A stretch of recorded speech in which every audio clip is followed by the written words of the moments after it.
Yeah, the idea of not even questioning it. And I like how you worded it as like just taking something at face value.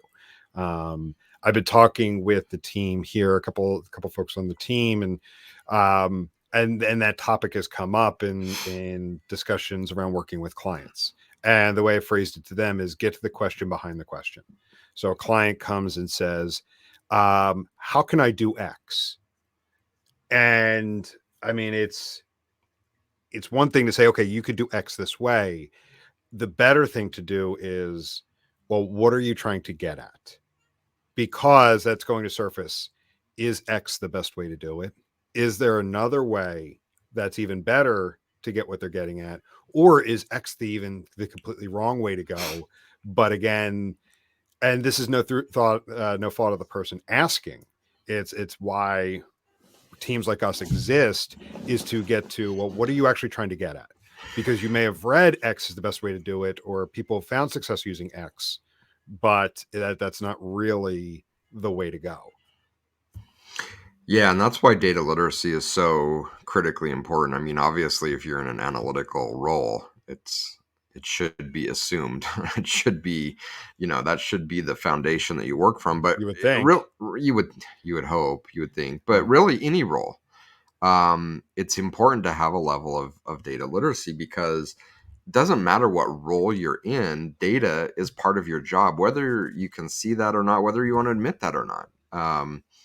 I was talking with a group of graduate students last week at East Tennessee State University, and I created a scenario for them in which they role played across a lot of different teams.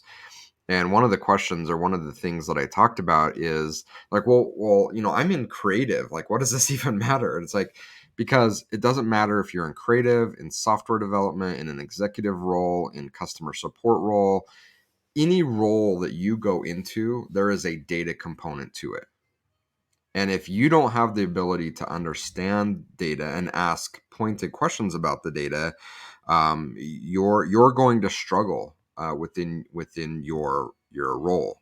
And I long thought that in my very early experience on the client side as an analyst, I got really frustrated with people on the team that were highly data literate that would ask a lot of these questions and poke holes in things. And I'm like, these guys are just contrarians or the company Eeyore. They just want to be downers. But as my experience grew, I'm like, wait a minute, they got it. Like they were incredibly data literate to the point where they could ask some very, very pointed questions in order to better understand, so they could make better decisions, so that they could ensure that the way we were doing things was actually a way that made sense. Because, analytics is really, really hard. And it's really hard because it's not an exact science. There's a lot of art to what we do, and I think I've used the analogy of the analyst knife when it comes to being an analyst. As an analyst, as an implementer, the power you wield is incredible. How you swing that knife, going back to how we started this conversation.